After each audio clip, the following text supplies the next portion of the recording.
You might or might not have heard of a term such as human papillomavirus, HPV, HPV. One might wonder, just what exactly is that word? The human papillomavirus?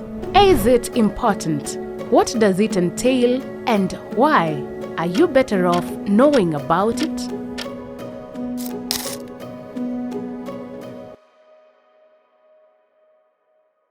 A HPV infection is caused by the human papillomavirus. Nearly every sexually active person will have HPV at some point, thus making it the most common sexually transmitted infection. Currently, over 200 types of HPV strains have been identified in the papillomavirus family. Among them, more than 40 may be spread through sexual contact.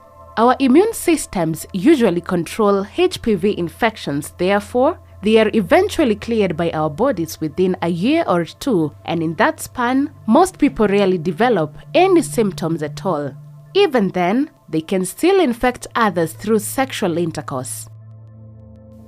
But sometimes our immune systems fail to clear the virus, and when a high-risk HPV infection persists for many years, it can lead to cell changes that, if untreated, may get worse over time and become precancerous and then cancerous. Fortunately, there is a vaccine for it which makes it preventable.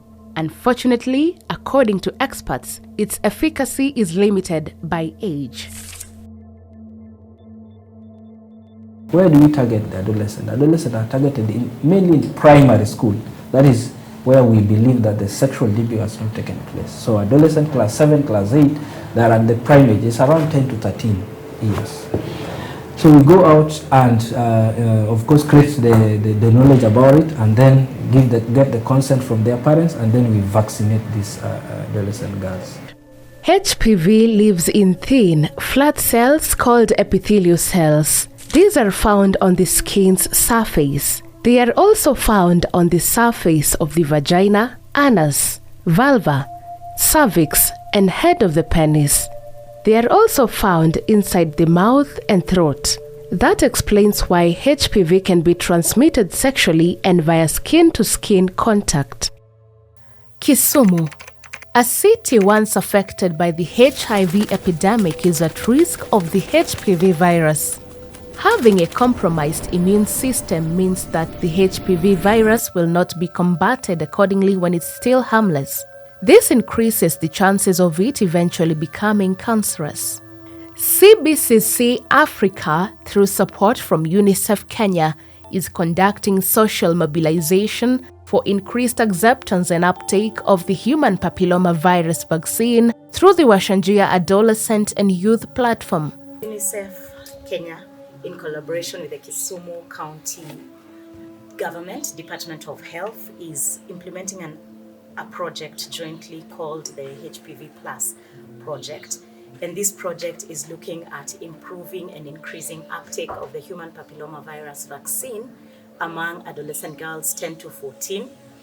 And the additional component we're adding is the plus component. And by plus, we're looking at other components that are affecting the uptake of the vaccine among the girls. These components include access to sexual and reproductive health, information and services, access to gender-based violence prevention and response programs, access to HIV information and services for these girls aged 10 to 14. In addition, we're also looking at integrating other components like nutrition access to mental health, access to the vaccine for the girls also living with a disability among this age group. So that is how we are looking at integrating the whole plus component to the regular HPV vaccination that is ongoing in the whole country. So currently the project just started this year. It's a 2-year project that will be implemented across Kisumu County, looking at different components around capacity building of the healthcare workers, but more importantly, building the capacity of the adolescents, their caregivers, their parents, the communities in which they find themselves around to understand better what it means, HPV, and how they can also access the other components. We held meetings with respective stakeholders had a town hall engagement with the youth, and finally, as we finished, educated kids of age 10 to 14 on the importance of getting the vaccination as well.